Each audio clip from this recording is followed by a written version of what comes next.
and welcome to part 2 of the NAB AFL Trade Wrap. We're going alphabetically through all the clubs to let you know how your team fared at the conclusion of the trade period. We're up to the reigning premiers Hawthorn, and they lost a couple of handy foot soldiers in Matt Suckling and Jed Anderson, but now have 2 picks late in the first round. Peter Ryan. Yeah, they did a good job, the Hawks. So we didn't expect much from them. They've won 3 premierships in a row, and they said they'd be quiet. They've got salary cap constraints, but what they did is they actually added life to the trade period. When last Thursday they made that.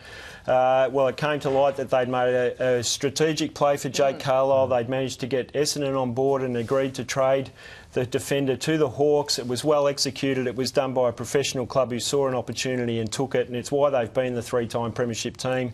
They managed to get pick 15 for Jed Anderson, which I think is a good result, and they also picked up Jack Fitzpatrick, who could fill a hole. Matt Suckling leaves with all well wishes as a 2-time premiership player, so Hawthorn just had an excellent trade period, really. And a grade for the Hawks, Pete? Well, I'll give them a B. They didn't do anything particularly dramatic, but they did well. A B for the premiers. Let's move on to Melbourne, and the Demons added some midfield grunt and improved this year's draft position, but they did lose Jeremy Howe, didn't they, Nick? They did, Nat. I think the big thing they've done, though, is to get up into the draft order. To get pick 3 and pick 7 is fantastic. I think they'll get a really good midfielder with pick 3, likely to get a key forward who can support Hogan there as well, which is really great. Jeremy Howe is a loss. I think that the guys that have come in are perhaps more your solid foot soldiers than any real stars, but again, it improves their depth, and I think that's an important thing there. Obviously, Jake Melksham, it was a high pick back in 2009 for the Bombers. He's got a point to prove, so hopefully he can make a better go of it at his second club. So yeah, I reckon, Nick, that one of the things they've done is the last 3 or 4 years they've got 2 top 10 picks into the team, so they now have got 8-10 players who are actually quality. As Josh Marnie said, their real talent that they need is going to come through those top 10 draft picks. That's where you get the superstars of the future. Well, they've just got to make these ones count, unlike past years. Well, that's true, but I think Jesse Hogan and we haven't seen Petraka, but Brayshaw show they're on the right track. They are, finally. Yep. Nick, a grade for the Demons? I'm going to give the Demons an A. Very nice. North Melbourne seemingly wanted to be active with trading in players, but in the end, a promising Hawk was their only new player. Yeah, well, that's probably the only disappointment for North Melbourne. They went after, or their name was linked to quite a few players, Treloar, Seedsman. You can see why, the sorts of players. Motlop, I think, at one stage was mentioned. And they ended up with Jed Anderson. In effect, what they've done is got Jed Anderson for Ryan Bastanak, and I think that's not a bad result. They've still got picks 17, 26 and 28, so they can get some handy players. North Melbourne's list is in a funny sort of situation. They've played in 2 preliminary finals. They've got players who are nearing the end of their career, so they've stabilised and got a little bit of pace without doing anything dramatic. I think they were going after all the right targets during the trade period. Just unfortunately weren't able to get them across the line. I think Anderson will be a good pickup, and to get back into the first round of the draft, I think today was important. Yeah, it's just whether they can push from 4th to premiership. That's the thing. It hasn't really happened through the trade. How did you see their performance? Well, I gave them a C+ because they missed out on some of their targets, but they didn't do anything wrong. Let's take a look at Port Adelaide, and they got their man up forward in Charlie Dixon and, of course, Jimmy Toumpas on the cheap. Nick, how did you see it? Look, Dixon's a great pickup, Nat. There's no doubt about that. He'll be great in the forward line. I do. I think he's a good pickup, but he comes with reservations for me. They've paid a lot. And this is for a guy, again, I know I've laboured this point sometimes in the past, but the most games he's played in a season is 16, so he's not very durable, but look, when he's up and running, he's one of those rare players that can play that forward ruck role. He's a really dynamic presence in the forward line and can give, we assume Paddy Ryder will be their #1 ruckman next year. He'll be able to give him a chop out. So my only reservation again is just how much they've paid for him. This is also the 3rd year in a row that Port hasn't taken their #1 pick. So I think that's going to become a concern down the track. And I think obviously Jimmy Toumpas has really got a lot to prove after 3 years at Melbourne. A grade for the Power? B-. A B- there for the Power. Generous, says Pete Ryan. Let's move on to the Tigers, and they added some pacey flair and midfield grunt. They got in Chris Yarran, of course, and held on to pick 12, Pete. Yeah, well, they did well to hang on to pick 12, Nat. I think that Chris Yarran was staring down the barrel that they'd have to hand over pick 12, but they worked really hard to get another pick. They got involved in that Gold Coast Port Adelaide deal, managed to land pick 19, and then held their nerve until half an hour before the trade period ended and got their target, Chris Yarran. So well played to them for that. Townsend's a good foot soldier. I mean, protect Trent Cotchin and give them a little bit of, you know, just support in that midfield area, which they so desperately need. And he's not a bad player, Townsend. They also got pick 120, so you can't go wrong with pick 120 in the draft. I don't know what they're going to do with that. But it was a pretty good effort by the Tigers. My only sort of knock on them, the other thing is they did re-sign Ben Lennon and extend his contract, so that was always a worry. They just didn't land a superstar, but Brendan Gale, Dan Richardson have been pretty strong on just getting the right player into the club for the needs and not being sort of scattergun approach. But they had the dip though, didn't they? A bit like North, they had a dip at the right targets, couldn't get them, so there's no point jumping in shadows and getting in lesser lights. No doubt about that. How are you grading them, Pete? C+ for them. All right, over at St Kilda, the Saints finally got the deal they wanted for Carlisle and still have a first-round pick. Look, he was the big target, wasn't he, Nat? And I think that there were times there where it looked a bit shaky. I think that the Bombers in some ways really ran rings around them in the second week of trade period. Look, but having in credit to the Saints, they were able to get the Swans involved, and that really proved the circuit breaker that enabled them to get back with pick 14, which is important.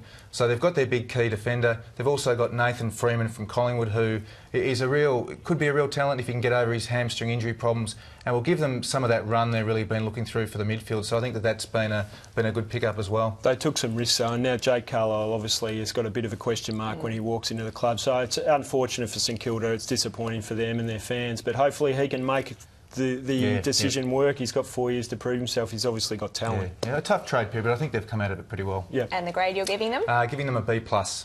A B+ for the Saints. The Sydney Swans lost Lewis Jetta, but they picked up the ruckman they desperately needed in Callum Sinclair. That was a nice straight swap, wasn't it? I love the straight swaps. I reckon they should bring them back, or you should get extra academy points for bonus. It's like retro trading. Old blokes like us, we actually understand it, mate. That's and it fits in Twitter, which for the younger generation. They've also done Michael Talia, who's a talented fullback, left the Western Bulldogs under a bit of a cloud, but they got him for virtually nothing.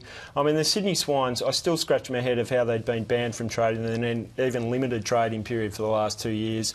I still don't understand quite that. Lewis Jetta leaves on good terms. Craig Bird wanted another opportunity, so they managed to get him to Essendon. They've done a pretty good job in that respect. I mean, I think they're just a professional club, and once they're back into the trading period, they'll go berserk, I reckon. They'll be a really attractive place to go to. Jetta worries me. I think that their midfield becomes a little bit one pace with him going, but... But yeah, he's obviously the call at home was too strong. Yeah, and they got Sinclair in, he's a quality player, so they needed a ruckman. Allows Mike Pike to retire. A grade for the Swans? Well, A-. They didn't do a lot, but they've been working with one hand behind their back, so well done to the Swans. Moving on to the West Coast Eagles, I think they've been flying under the radar. Some very handy additions, but had to give up their first pick. They did, Nat. I think Lewis Jetta, he seems perfectly suited to Domain Stadium, doesn't he, with that run and can break, the ability to break lines. Jack Redden really, I think, came out of the blue for them at the start of the trade period, nominating that he wanted to get there from the Brisbane Lions. Callum Sinclair, is a real loss in the ruck. I think he'd established himself in the latter half of the season as Nick Nat's real sort of understudy. But they've got Scott Lycett to come through. He's got a full year. They do. So he's got some backup. Oh, he does, but I think Sinclair had sort of established himself ahead of him at the end of the year. Look, they've got Jonathan Giles across from the Bombers to sort of bolster the ruck division, just in case they were worried that there were, I suppose, not enough. But here we are, Jetta. I think this is what Eagles fans will be looking to see. This will be, he might be the player, Redden there obviously, but he might be the player that actually gives them that impetus to take the next step. And grand finals this year, perhaps even into premiership next year. I think it's a great get. I think the other thing about the Eagles, they're one of these clubs that don't muck around. They got Redden for 17, they got the Jetta deal done, and very good luck to them. They treated Rosie with respect on the way out, so I think that's good. Nick, a grade for the Eagles? Can I give the Eagles a B?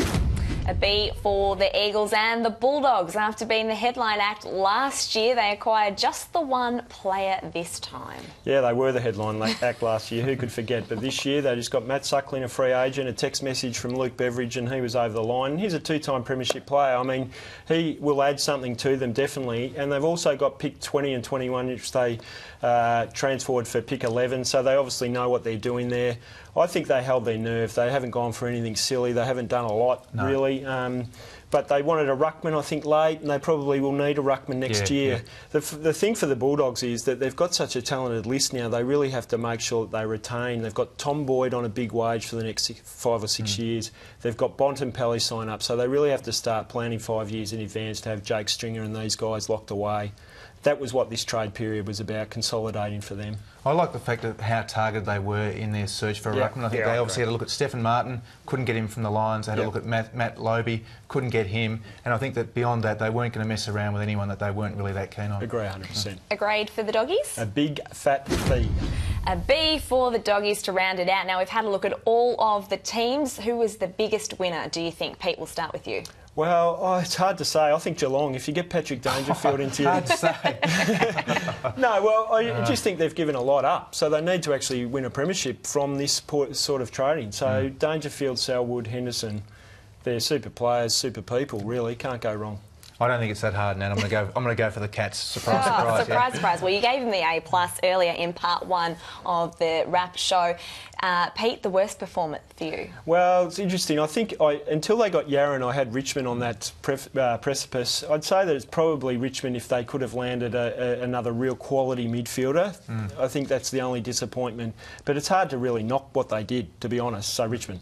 Nick? Probably Richmond, Nat, but probably with the same conditions that Pete's had. Yeah, I think that I reckon they went after all the right targets. It's no shame to land them. It is hard to name big fish, land big fish rather, and they got Yarran in the end. And I think that they had the better of that deal out of Carlton. So it wasn't a disaster. Clubs are getting smarter by any means. No. Clubs are getting smarter. Yeah. Pete, Nick, thank you so much for your time. Go and have a rest now. I think you've both earned it.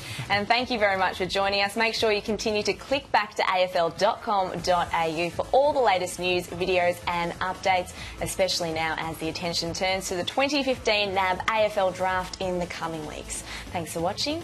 Goodbye.